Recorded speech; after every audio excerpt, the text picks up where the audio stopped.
Can somebody please find James Harden? Where on earth is James Harden? The old James Harden, the Houston Rockets James Harden is nowhere to be found. And as a result, the Philadelphia 76ers are just 2 losses away from getting knocked out of these playoffs. I'm disappointed in James Harden because I had Philadelphia at least winning one of these first 2 games without their MVP frontrunner, Joel Embiid. And I thought the old James Harden, a guy who we saw emerge in Game 6 against the Toronto Raptors, was going to show up, but he has been a disappearing act. I'm sick and tired of this conservative James Harden, a guy who's looking to find his teammates, a guy who looks like he can't even drop more than 20 points anymore. And right now, Philadelphia is hurting because they thought they got that old James Harden, but they got a fraud James Harden, a guy who is not leading his team over the top. I mean, you look at Harden's numbers. He's played 29 games with the Sixers. He has 0 games with 20 shot attempts. This was a dude that was chucking up shots from all over the court when he was on Houston. Why is he being so reluctant to take these shots when the offense is solely on his shoulders? There's no Embiid. There's no reason why you shouldn't be selfish and take the ball to the hole. Step back, shoot 3s, shoot 2s, just shoot the damn ball. And you look at James Harden for these playoffs, the first half numbers, averaging 11.6 points per game, 5 assists, 42% from the field, and 37% from 3. In the second half of these playoff games, not better at all, worse. 7 points, 4.4 assists, 37% from the field, and 32% from 3. So that tells me James Harden, he's being gassed here. He is becoming a worse player as the game goes on. And we've seen that in these games. Starts off well, starts off playing great in the first half, and then completely falls off the rail in the second half. And Joel Embiid right now, here's a funny meme for all of you. He's realizing that James Harden looks to be past his prime. And it's not a pretty sight.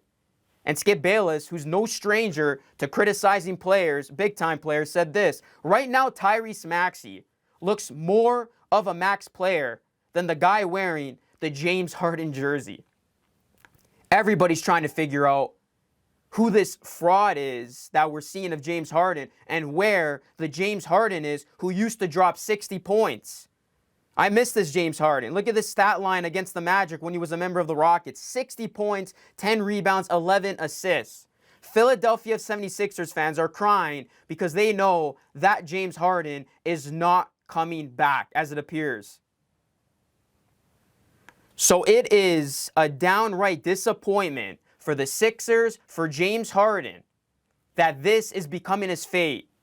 Where a guy who's supposed to be counted on, was supposed to look like a superstar without his sidekick Joel Embiid, is simply letting his team down.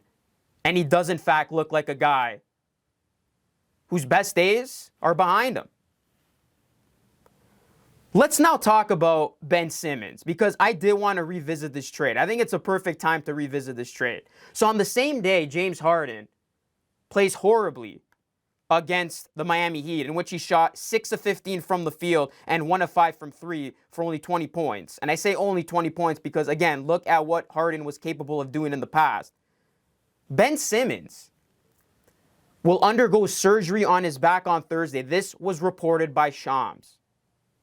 So it leads everybody to wonder and begs the question, who truly won the Sixers and Nets trade? As Mario Elie put it on Twitter, I guess nobody won the Sixers and Nets trade. This is going to be one of those questions that I think is going to be answered later on. So I said originally when the trade went down that the Brooklyn Nets won that trade. And after the Nets got swept, everybody was laughing at that tape saying, well, I guess the Sixers won the trade because the Sixers are on to the second round. But not so fast. The Sixers are not beating the Miami Heat unless Joel Embiid miraculously comes back and looks like an MVP and then some. So it looks like the 76ers are going to have a shortcoming in the postseason where they're eliminated after the second round again. So my original take that the Brooklyn Nets won this trade stands true. You know why? Because we have yet to see Ben Simmons. And when he does undergo this surgery and he's back and ready to go for next season, we're going to see Ben Simmons do what he's going to do best. Play defense and facilitate. They don't need him to score. They got KD, they got Kyrie to do that. And also, let's not forget who the Nets also got in that return. Seth Curry, sharpshooter, a guy who the Nets are going to count on in big games come next season. And Andre Drummond. Right now, Philadelphia misses Drummond. You look at their center position, they don't have one. So those two pieces with Ben Simmons, who will be ready to go with a full season ahead, I'll give him the benefit of the doubt that he will be ready. Compare that to what we're seeing with James Harden, who is dying a slow death, who is going out sad. I think it's clear to see who won the trade. Unless James Harden turns this thing upside down and the Sixers can run the table, if they're eliminated here in the second round and Harden goes out like this, the Nets won the trade and it will be solidified come next season when we see the Nets back in the postseason ready to go.